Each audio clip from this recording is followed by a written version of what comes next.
Hi friends, I have got another story to share with you today. This is a book called Mr. McGinty's Monarchs.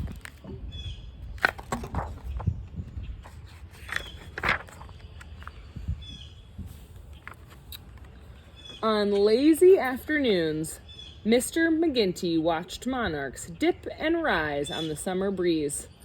With his magnifying glass, he studied them, sipping sweet nectar from the flowers. And when Mr. McGinty and Sophie went for long walks, he marveled as monarchs flittered and fluttered from milkweed to milkweed, laying eggs. Milkweed's the only plant a monarch uses to lay its eggs, he told Sophie. When the eggs hatch, the caterpillars feed on the leaves. What do you think of that? Sophie's tail thump, thump, thumped.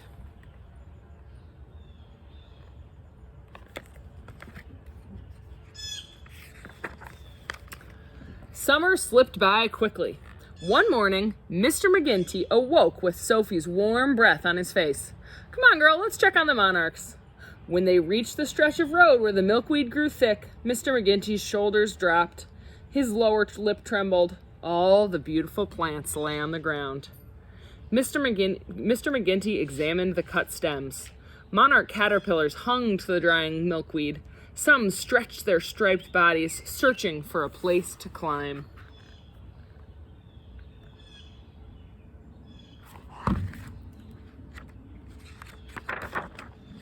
Hurrying home, Mr. McGinty loaded an old wagon with jars. Its rusted wheels squeaked as he pulled it from the shed. Hurry, Sophie, he called. We're going on a monarch mission. Squeak, creak, squeak, creak, squeak, creak. Mr. McGinty carefully picked up each monarch caterpillar. Bet you didn't know these wigglers are also called larvae, huh, Soph? Sophie sniffed at a caterpillar. Cars slowed, people shook their heads. Lots of fuss over some fancy worms, one woman said. Mr. McGinty paid no heed. With gentle fingers, he lifted each leaf and lowered each larva. Soon his jars were full of wriggling, wiggling, stretching caterpillars.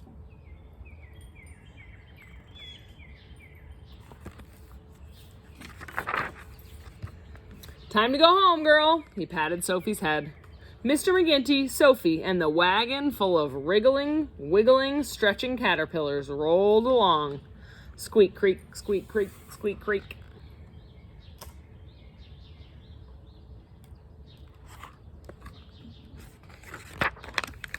Mr. McGinty purchased aquariums, lots and lots of aquariums.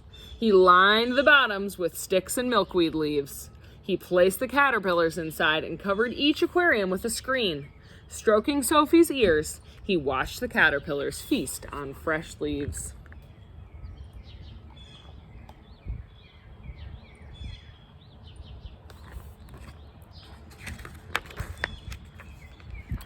Mr. McGinty slumped into his chair. How will we ever take care of all these caterpillars, Sophie?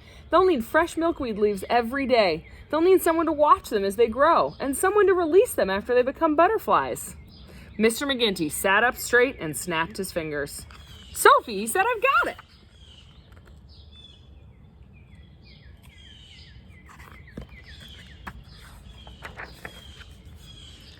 The next morning, he and Sophie loaded the truck with caterpillars. They drove to a nearby school. Mr. McGinty taught the children about the life cycle of monarchs, from eggs to caterpillars to chrysalises to butterflies. When the caterpillars become butterflies, he said, they'll migrate. He left an aquarium of wriggling, wiggling, stretching monarch caterpillars with each classroom so the children could feed and care for them.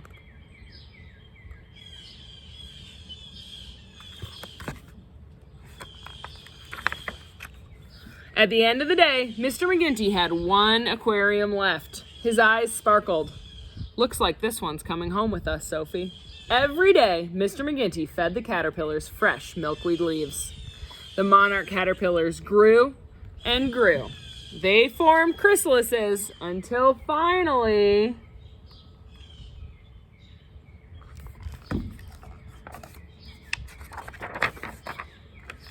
When the monarchs had straightened their wings and were strong enough to fly, Mr. McGinty rolled out the old wagon one more time. Squeak, creak, squeak, creak, squeak, creak. Ready, Sophie? Mr. McGinty laughed. Woof! Sophie danced around his feet.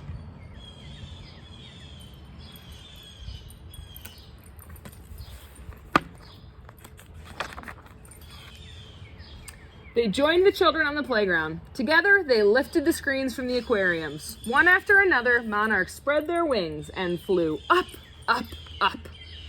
An early autumn breeze brushed against Mr. McGinty's cheek. He watched as the monarchs fluttered feather light across the field.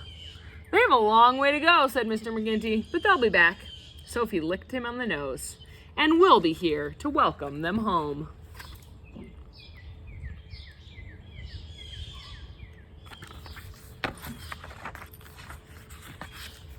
Look at all those butterflies.